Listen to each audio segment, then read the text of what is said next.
Hey guys, welcome back to the channel. Here it is Jordan with you on the dockside view. Been a while since I've done a video. Had a fair bit, well, not fair bit going on, but Taste started back up, work started back up, so I haven't had a lot of time to get videos going. But we're about at the quarter time mark of the season. I think we've got 23 games, and we're 5 games in, 3 wins, 2 losses.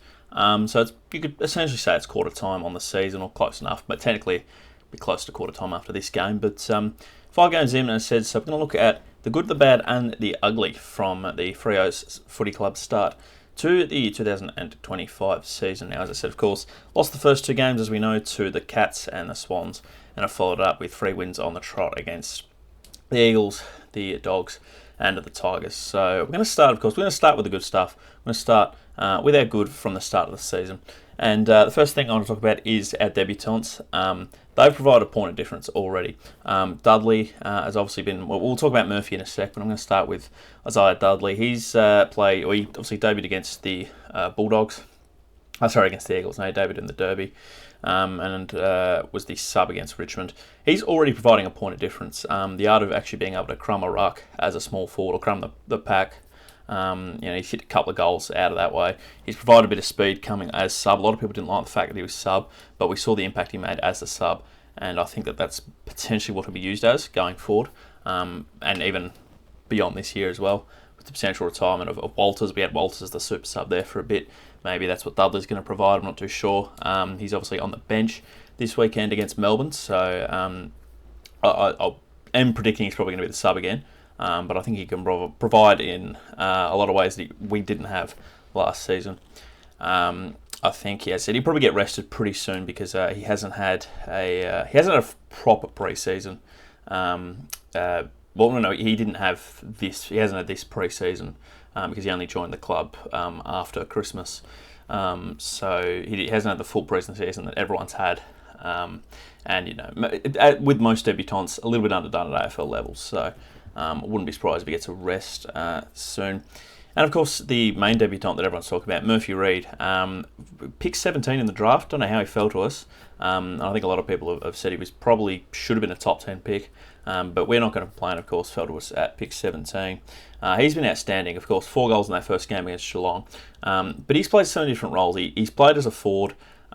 He's played as a small forward. He's played as a medium forward, like sort of what Frederick does, where even though he's not very tall, he can still provide, a scary forward presence, if you know what I mean. And he's rotated a bit through the midfield as well, and half forward. Has done the sort of role that Dudley's done as well. He's done a lot of stuff. He looked very, very promising. Has looked at home at AFL level straight away, which is what we like to see. And as I said, it's probably going to be interesting to see whether he's going to play as a medium forward or he's going to rotate through the midfield. But I think he'll also get rested at some point soon. He didn't have a great game against Richmond. Get these players up to full fitness as they need to, because they haven't had an AFL pre-season before. Or they have, but they've only had one. So not as much preparation as some of the other players have had. He's been absolutely outstanding. And even though he's not a debutant, of course, our new signing, Shea Bolton, he's really starting to click into gear, I think. I did predict that he would take a little bit of time just to settle into his new club. And we saw that, I think, first game, and even the second game, he had the yips a little bit. I think he was a bit inefficient with his kicking, was making a few bad calls, maybe trying to take on the tackle too much, not giving off the hand pass or the kick when he needed to. But I think last few games he's really started to do that. He started to learn the system, starting to gel with a lot of players, particularly Hayden Young on the weekend as well. I thought he actually gelled mostly with Hayden Young, which is mad considering that's the first time that they've actually played together. But Bolton's starting to learn the system as well. And he's similar to Reid. We don't know whether he's going to play as a small forward, as the crumbing, small forward that we needed and we didn't have last season, or whether he's going to rotate through the midfield. I think he will do that. I think he'll spend a bit of time in the midfield, but he will mainly be our small forward that we need, even though he will play more at the half forward. But he's been really good, and I think he'll hopefully we'll have a pretty big game this weekend. I think he hasn't had a breakout game yet. So I think that might be coming. It'll be hopefully coming this weekend against the Demons. And as I said, connection with Young was really good. I think Hayden Young was probably the one that slotted into the team the best out of our 3 inclusions against Richmond. Of course, we had Young, we had Sukowski, and we had Darcy come back. Pardon me. I thought Young was probably the one that fitted in better the sort of run that we had through the midfield that he provided last season. He was able to do that straight away. So, I think Young is going to have another, even though last year was technically his breakout season, I think that's going to be, he's going to have another top year, is Hayden Young. A few other mentions in the good, of course, Sarong, Tracy, Brayshaw. We're used to them. They're stars. Tracy is tied for the Coleman medal now. He's just unstoppable. And I think Frederick as well. Frederick's kicked 9 goals or something. He's turning into a bit of a goal-scoring weapon himself, which is what we like to see. Sarong, Brayshaw racking up the touches, the clearances, the tackling pressure as well from Brayshaw particularly. It's been out of this world. He's taken his pressure game to a new level this year. Now, as I said, we're not all sunshine lollipops and rainbows so far this season. There are a few criticisms. The bad so far, unfortunately, Jai Miss, only 6 goals from 5 matches so far.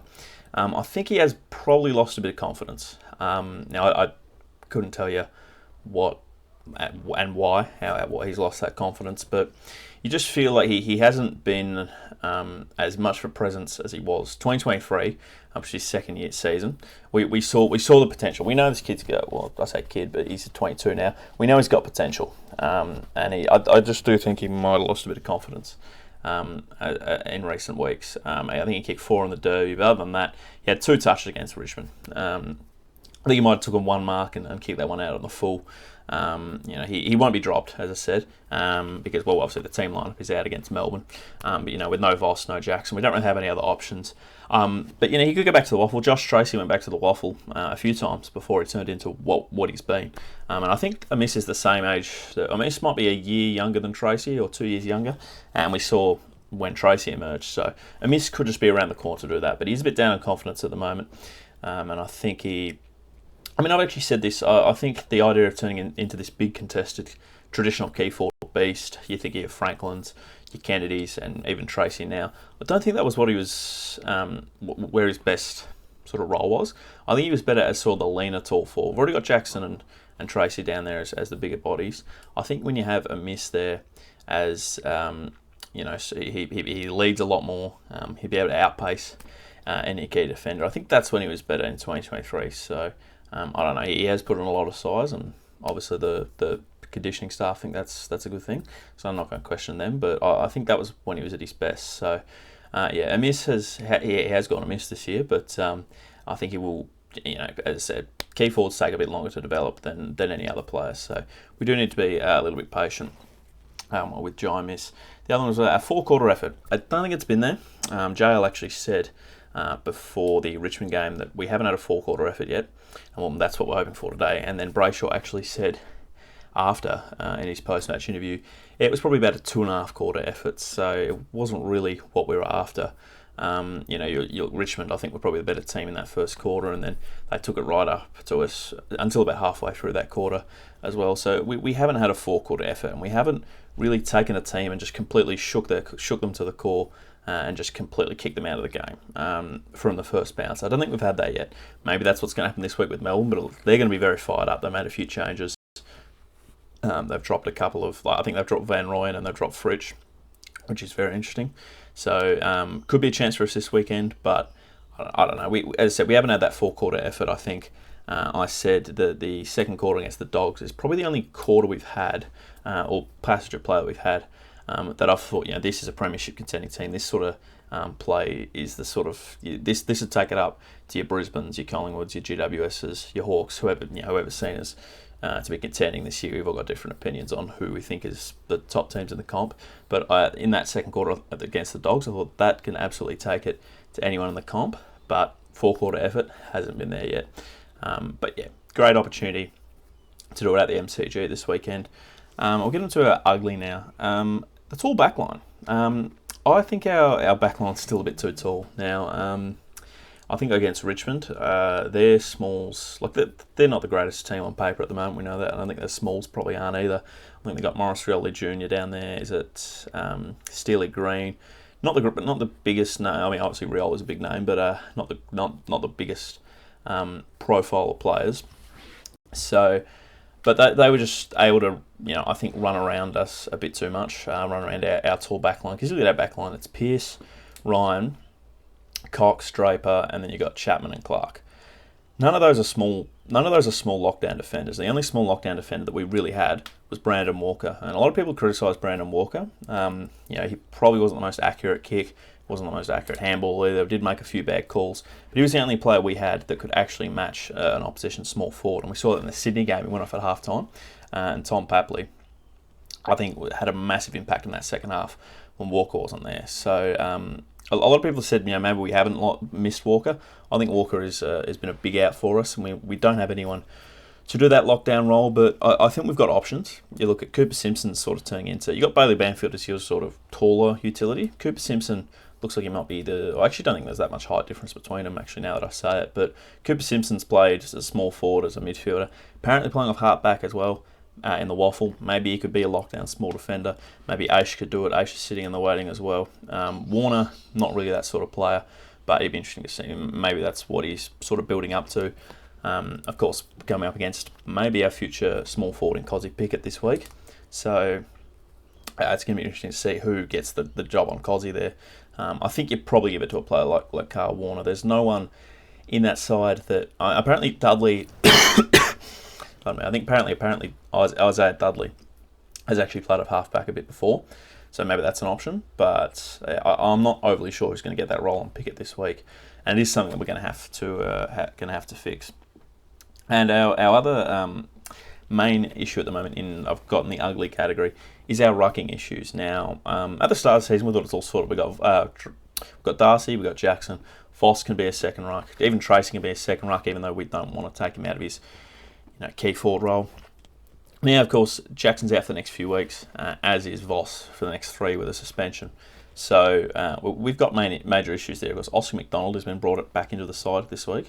I don't know whether he can do a ruck role. I'm not really sure on that. I haven't seen a lot of Oscar McDonald's footy, but you'd think he'll probably just play down back as usual. Maybe Cox gets swung forward. Maybe Draper gets swung forward. I think Draper might have actually had a bit of a role in the ruck. I don't go to Coburn open training sessions, but I'm sure there'll be someone in the comments who has, and maybe can let us know who's been who's been training with our ruck stocks. Well, not this week because the team's over in Melbourne, but there's Tracy maybe can have a bit of a hit out there as well. At least defensive 50. Tracy can take over the ruck job, and then Darcy maybe still does as our forward 50 rucking, but I still don't think he's at full fitness, so he probably won't play any more than 70% of time on ground. Anyway, Sean Darcy, and as I said, Tracy, we don't want Tracy to ruck under no circumstances. We had a game against Hawthorn last year. Tracy was our second ruck, and it just completely took him out of what he was meant to be, which is our big key forward. So I think that's a big no-no to have Tracy's rucking. I like Voss. I think Voss has offered a lot this year as a second ruck, but it was a poor hit, and he definitely deserved 3 weeks. A lot of people think it was harsh to get 3 weeks, but I think it was fully fair because he can't come across with a swinging arm like that. And as I said, I think Sean Darcy is probably going to take a bit of time to get back into it as well. I thought Nankervis was probably the better ruck on Sunday, and Gaunt's going to be a good test on Saturday at the MCG. So yeah, Darcy still needs a bit of time to get back into full fitness, I think, and as I said, only playing 70% of time on ground. Hopefully get to the point we can play about 80%, and then our second ruck, whoever that may be, won't need to do as much. Of course, we had Jackson as number 1 early in the season. I thought that worked well as well, but Darcy is the better ruckman, and Jackson also, we missed Jackson up forward a bit as well. So if Darcy's fit, he's always going to be number 1. I don't think anything is going to take him out of that spot. So that's how good, the bad, the ugly for the first quarter of the season. I'm going to hopefully do another one of these in about 5 weeks' time. And obviously, our next 5 weeks we've got, as I said, we've got Melbourne on Saturday, we've got Adelaide at home on Anzac Day, then we've got St Kilda at Marvel, Collingwood at home, and then we got the Giants away. So it's that stretch of Adelaide through to Collingwood and then the Giants, it's a massive stretch. There's some teams are there, particularly the Pies and the Giants. I think that those are the sort of games that we are going to need to apply our premiership style of game, premiership standard, as JL says, if we are actually going to go anywhere this season, because those are teams are going to be up there. We lost to the Giants last season, and I think we had that draw with Collingwood, but Collingwood obviously weren't at their best last season either, so massive tests coming up for us in the next 5 weeks. So yeah, to recap, my good is our debutants, Bolton, Reed and Dudley, and of course Sarong, Tracy, Brayshaw. The first three obviously haven't been on the same length as the other three, but they've provided that point of difference. And of course Sarong, Tracy, Brayshaw, absolutely, they're stars, and then get these stars are your star players. Under bad, I had Giant Miss. As I said, I think he's lost form and lost confidence. I keep coughing today, jeez. And what else? Who else did I have in our bad? I had our 4-quarter effort, which hasn't been there, and I think Longmuir will probably echo that on Saturday as well. Maybe it'll be interesting to see what he says pre-game and even post-game in the presser there. And our ugly, our tall backline and our rucking issues are a bit of a problem. So make sure you hit that subscribe button, like, comment. Let us know if you've got any good, bad, the uglies from the first quarter of the season, from the first 5 weeks as a segment. I'll hopefully have another one of these videos out in after that GWS game, which will be another 5 games, and that will technically call. That'll be 2/5 of the season done. It won't technically be half time on the season, but I'll have another video out around then. So yes, hit the subscribe button, guys, like, comment and share the video.